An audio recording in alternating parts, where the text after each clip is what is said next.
So this is the end of the sort of formal presentations. Now we're going to some specific questions to our healthcare providers who have kindly shared so much fascinating information about what it's like on the ground, complementing the information from the scientists. So we've had an interesting question from Lee. Helen, if Kirsten and Joe and Michelle, if you're able to stay on, would like to just put your cameras on. Thank you so much. So Lee has asked a question, and then I'm going to hand over to you, Helen, if you can continue to moderate. So Lee asked a question. I'm interested to know about how much lighting installation costs from Joe, and actually it'd be interesting to know from the others as well, because we've got an international audience with us, and if any talks have been held with NHS Transformation Directorate on funding. So Joe, would you like to just field that one, and then we'll ask the other team members, because I think there are some interesting questions about funding both in Denmark, because that's a municipal property, and also in the States, where I understand there's the potential even to get insurance, so as in insurance reimbursements. Over to you, Joe. Thank you. So cost-wise, off the top of my head, I don't have the exact figure for the installation at Woodside. I know that it was roughly £60,000 to £80,000 above the cost of a standard lighting for a new build home, and we were lucky enough actually to attract a grant for that from a local charity who funded that difference for us. I think the perspective that we take is, can we sell one extra bed for 1 year because of having that technology in the home? And the answer is yes. And if you think that a home like Woodside will be around for 40, 50 years, and that lighting system is going to be in there supporting all of the residents that it will over that time, then actually we're definitely going to be able to recoup those costs through sales, because people do know that it makes a difference, so they choose us based on that. I think also that cost of this type of technology must start to come down soon. Yeah. And if you're doing a new build, the add-on price won't be as high as it was in the past. You know, yeah. It's definitely got to even itself out. Yeah, and at the moment, as far as the funding through the digital transformation, the funding that the technology that they're supporting through that funding at the moment is very much focused on acoustics and electronic care planning. They've not got so far yet as to be thinking about things like circadian lighting, because the whole of the care sector is not yet digitally enabled, and the fact that there's still care homes that are using paper-based care records is something that they obviously want to move forwards, so that everybody can connect now that we're in a much more electronically connected world, I think. Do you think that also with the cost of energy, there might also be some savings from your energy consumption, because you are dimming the lights so much more in the evenings? Yes, potentially, and that's one of the things that we've not truly explored. Obviously, it was a new build home. I think I've just seen a question pop up. It's a 72-bed home, is Woodside. It's 12 households of between 5 and 7 residents. It's built around a family size model. So I'm not sure what we're seeing, because we demolished an older home on that site and built that new site, so we've not got direct cost comparisons. Yeah, thank you. Sorry, I just was wondering if Kirsten and Michelle could respond. Sorry, yeah. Helen, I'll shut up. Kirsten, what's your experience with the costs? Well, I tried to take my calculator and figure out how much the Danish kroner was in euro, and it's about 200,000 we paid when we bought it. Okay. I think it was in 2016 we bought it, and it's a lot of money, but it's worth it. When all the employees have a better well-being, they have less illness, and then slowly, yeah, you have not a profit of it, but you can save the money, if you understand what I mean. Yeah, and I can't in Denmark, I can't see in this community, we can't see if I'm saving money on the electricity, because the electricity is not in my budget. It's in another budget some other people are taking care of. And So, do you see that there's a possibility of more care homes installing this type of lighting because of your experience? yes, I do. We have talked about it several times. We have 6 homes like this in this community, and one of them is right now doing some experience with this light at their house with Kromavise, who was the one delivering the light here. So right now we are 2 working with the light, and they are, yeah, I can't say, I don't know exactly what what they are working on, but I just know she has the light and she's very happy about it. Good. So maybe we can have some more case studies in the future. Yes. Yep. Wonderful. And Michelle, how about you? What's your financial experience? Yeah. So at my first nursing home, the cost was about 129,000 back in 17, and then at the second one it was 151,000. And so really I look too at like our cost of care overall. You know, if we're decreasing the use of meds, decreasing falls, and keeping them out of the hospital from those falls, I looked at, you know, I think that has to be considered as well. And so that was something that I really looked at in helping decrease that that hospital stay as well. Yeah. So, and our So cost of care overall. I think we've got a common consensus that, you know, it is a very effective, cost-effective way of doing things, but somehow we've got to provide the investors with this evidence so that they will back future projects and see where we can go to in the future. And I did see that, I think it was Rod Heller was trying to say something there. Rod, did you have a comment or a question? No. Okay. Okay. I just done. There we go.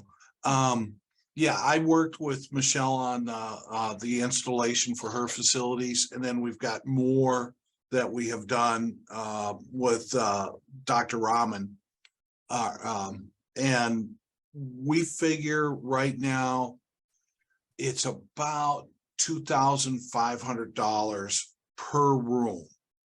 But that also includes the common areas. It includes the dining area, the activity rooms, etc. But as a rough number, that's about what it is.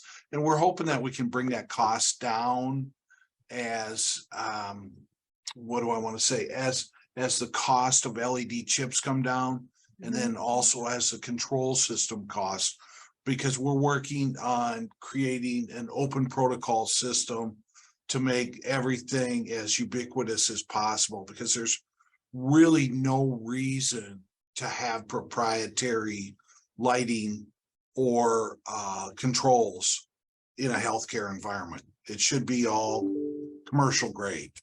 Yeah, sure. And I think the development of the control systems and the lighting systems themselves are becoming a lot more interreplaceable. You know, things will work off common systems much more than they did when Joe was looking at this 7-9 years ago. Which brings me on to another question that's in the chat. Sorry, go on. Yeah, there is one thing that's coming down the pipeline for everybody in the care home business, okay? And that is the number of electronic medical devices.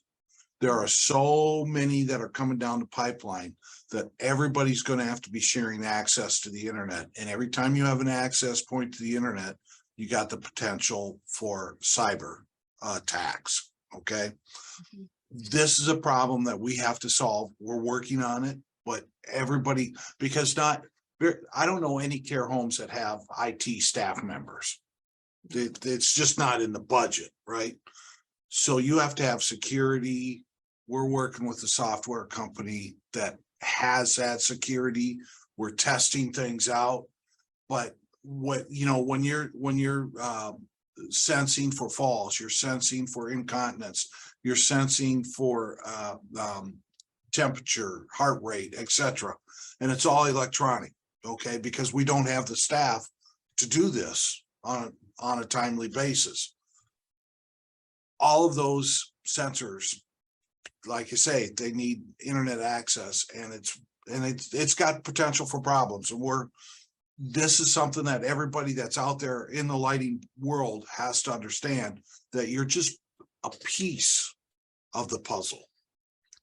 Yeah, we do get sort of a bit obsessed with our own area, don't we? And think it's the only thing that's going to work. Yeah, I get that. There are certainly systems coming along that don't need internet access. So that might even become more popular as we move forward. If you're using less data, you're not having to compromise security systems. So a more localized system might be something that's more beneficial. But we've got another question here from Dawn Brown, who's asked, how do you manage increased light levels in retrofit without the fixtures becoming too glary? So I think this is one part of a question about retrofit. If you are using existing fittings and you're just replacing the light source, yes, you've got to consider the glare from the luminaire, but most often you're replacing the whole luminaire itself. So in that case, you can address any glare issues that might be caused from having possibly a slightly brighter source, but more often it's usually spread over a larger surface area, so it's not so glary. And we've also got this possibility of dimming as well. But it is interesting to see if we can retrofit existing luminaires, because we are all now much more aware of the sustainability angle, retrofitting, reusing anything that's got any embodied carbon. And if we can reuse something but make it suitable for purpose, that's another great advantage. So Joe, when you're talking about retrofits, I know we years ago talked about one where you were concerned you might even have asbestos. So this was, you really had to touch almost nothing. And you've got 11 care homes that you're wanting to look at. Do you have an approach for retrofitting that you're moving towards? Well, we've been lucky working with Shelley and John Bullock, who is a lighting consultant here. And John has been doing a piece of work reaching out to manufacturers and suppliers from not just the UK, but around the world to see what is now available, because as you say, technology is moving incredibly quickly in this area, and there's new things coming to market all of the time. And we're actually meeting John in just a couple of weeks' time to get a roundup of everything that he's learned over the last 2 or 3 months, pulling all of that together for us. So I've not got an answer just yet, but we're hoping that we're very close. Yeah, and then touch wood, we'll be starting the work with Oxford University, doing some pre-work in the homes to get some before the lights go in benchmark data. And then we're going to retrofit into a home and let our student go back in and do what she needs to do. And we'll just see what we're getting. But she's got a good number of care homes to work across. So we're hoping that across the group, with the different options that we've got, that she's going to have a really good spread of both residents and environments to work with to gather data from. Brilliant. What's the period of time for her study?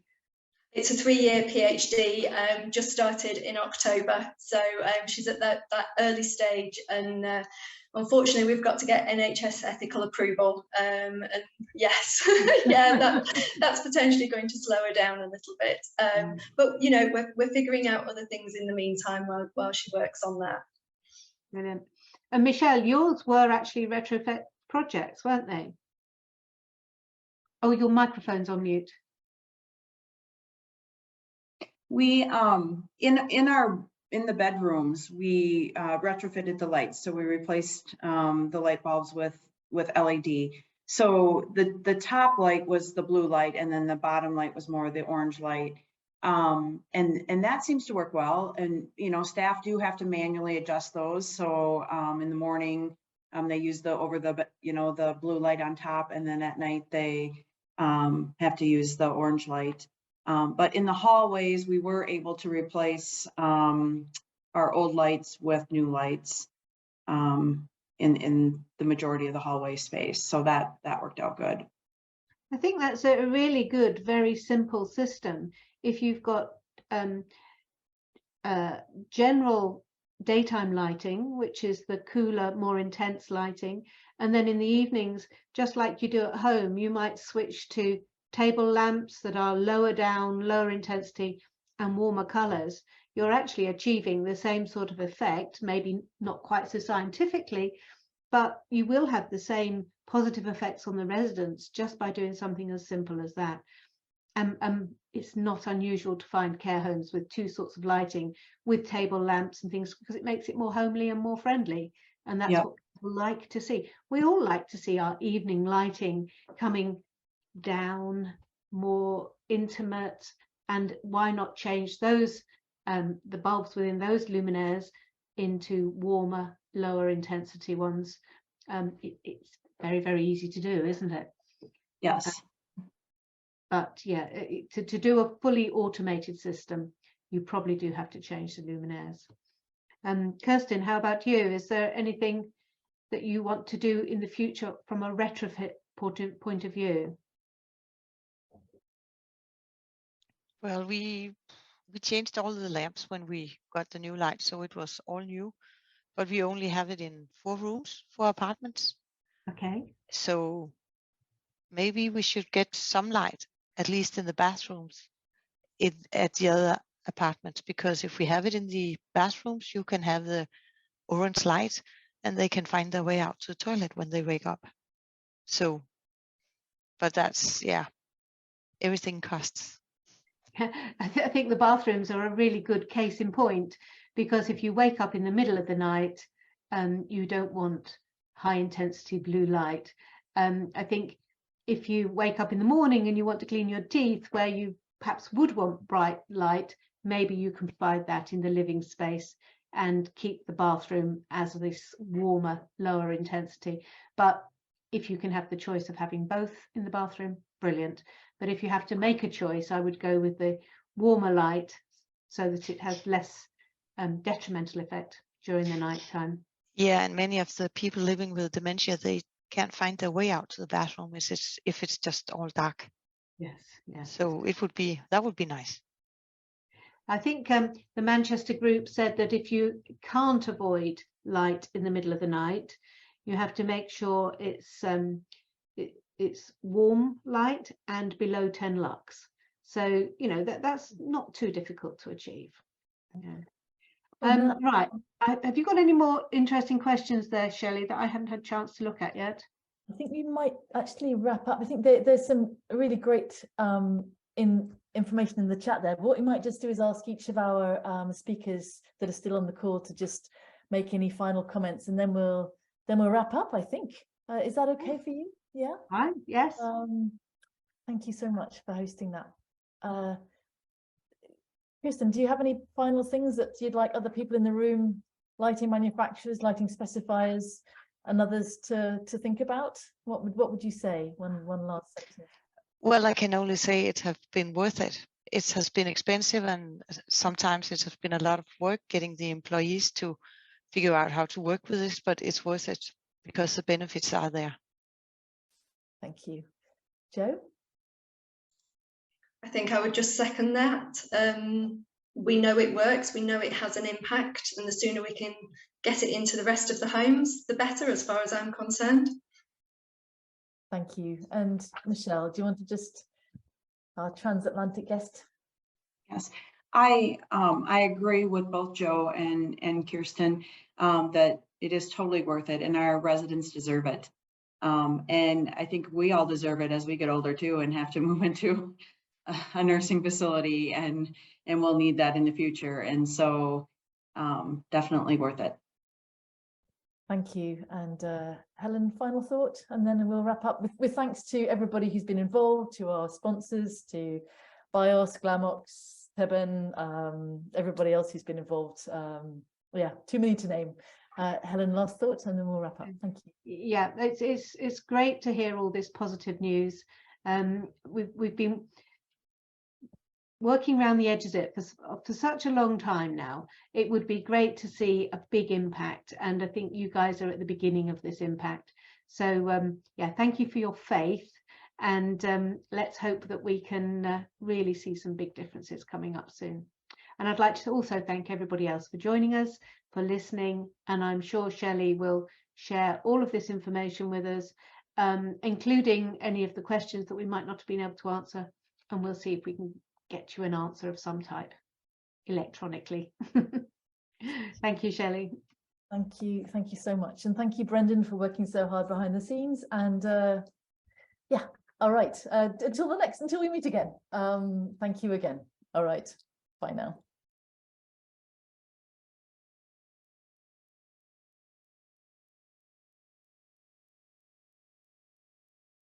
Thank you, guys. That was great.